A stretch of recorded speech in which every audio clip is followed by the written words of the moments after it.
Hi, நான் அருணா பேசுகிறேன். இன்றைக்கி அருணா வீட்டிலேருந்து என்ன பார்க்க போகிறோன்னா, ரொம்ப சுவையான மோர் குழம்பு. வாங்க எப்படி செய்யலாம் பார்க்கலாமா? அதுக்கு ஒரு பவுலில் 1 டேபிள் ஸ்பூன் கடலைப்பருப்பு, 1 டேபிள் ஸ்பூன் புழுங்கல் அரிசி ஊற வச்சுக்கோங்க. 15 to 20 மினிட்ஸ் ஊற வச்சு மிக்ஸி ஜாரில் மையம் அரைச்சி வச்சுக்கோங்க. 4 பச்சை மிளகாய், 8 சின்ன வெங்காயம் ரெண்டையும் சேர்த்து மிக்ஸி ஜாரில் ஃபைன் பேஸ்ட்டாக அரைச்சி வச்சுக்கோங்க. 2 பீஸ் தேங்காய், 2 கார்லிக், அப்புறம் 1/2 டேபிள் ஸ்பூன் ஜீரகம் போட்டு தண்ணி சேர்க்காமல் தேங்காய் அரைச்சி வச்சுக்கோங்க. இப்போது மோர் குழம்புக்கு தடியங்காய் சேர்க்க போகிறேன் நான் இன்றைக்கி. அதோடய ஸ்கின்னை ரிமூவ் பண்ணிவிட்டு உங்களுக்கு தேவையான சைஸ் கட் பண்ணி வச்சுக்கோங்க.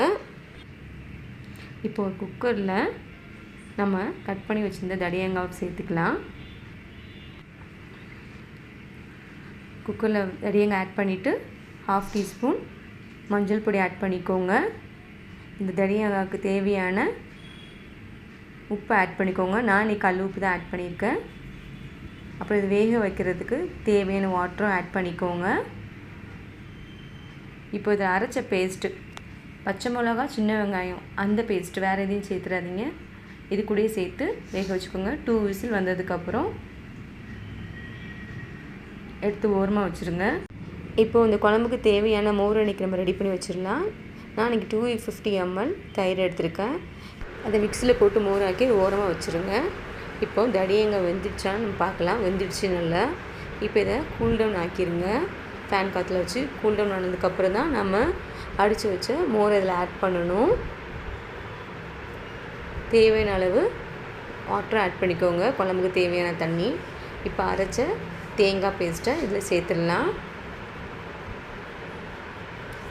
அதுக்கப்புறம் அரிசியும் கடலைப்பருப்பும் அரைச்சி வச்ச பேஸ்ட்டை இதில் ஆட் பண்ணிக்கோங்க. தேவையான அளவு மல்லிச்செடி ஆட் பண்ணிக்கோங்க. நெக்ஸ்ட்டு இந்த குழம்புக்கு தேவையான உப்பு கொஞ்சம் ஆட் பண்ணிக்கோங்க. இப்போது இந்த குழம்புக்கு ஒரு தாளிப்பு கொடுத்துடலாம். கடாயில் கடலெண்ணெய் ஆட் பண்ணிக்கோங்க. 2 டேபிள் ஸ்பூன் கடலெண்ணெய். எண்ணெய் நல்லா கொதிச்சதுக்கப்புறம் 1/2 டேபிள் ஸ்பூன் கடுகு உளுந்தம்பருப்பு ஆட் பண்ணிக்கோங்க. கடுகு நல்லா வெடித்ததுக்கப்புறம் கொஞ்சமாக வெந்தயம் ஆட் பண்ணிக்கோங்க. நல்ல வாசமாக இருக்கும் குழம்பு.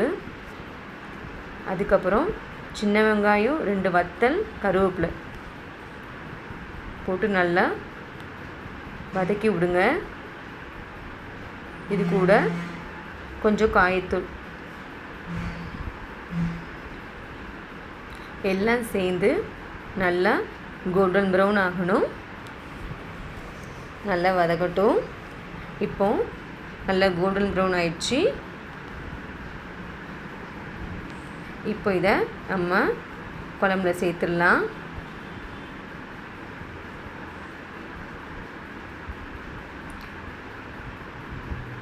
இப்போ நல்லா மிக்ஸ் பண்ணிவிட்டு நம்ம அடுப்பில் வச்சிடலாம். எனக்கு இந்த குழம்புக்கு மஞ்சள் பொடி பத்தாதனால நான் கொஞ்சம் மஞ்சள் பொடி ஆட் பண்ணியிருக்கேன். அதை வீடியோ இதில் இல்லை.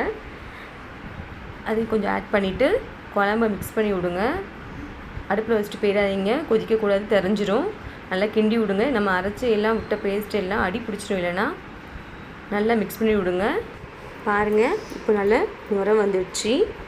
இந்த டைமில் கேஸ் ஸ்டவ் ஆஃப் பண்ணிவிட்டு கீழே எடுத்து வச்சுருங்க. ரொம்ப டேஸ்டியான மோர் குழம்பு ரெடி ஆகிடுச்சு. வாங்க சர்வ் பண்ணிடலாம். இந்த வீடியோ உங்களுக்கு பிடிச்சிருந்துச்சுன்னா அருணா வீட்டு சேனல் சப்ஸ்கிரைப் பண்ணுங்கள். தேங்க்யூ.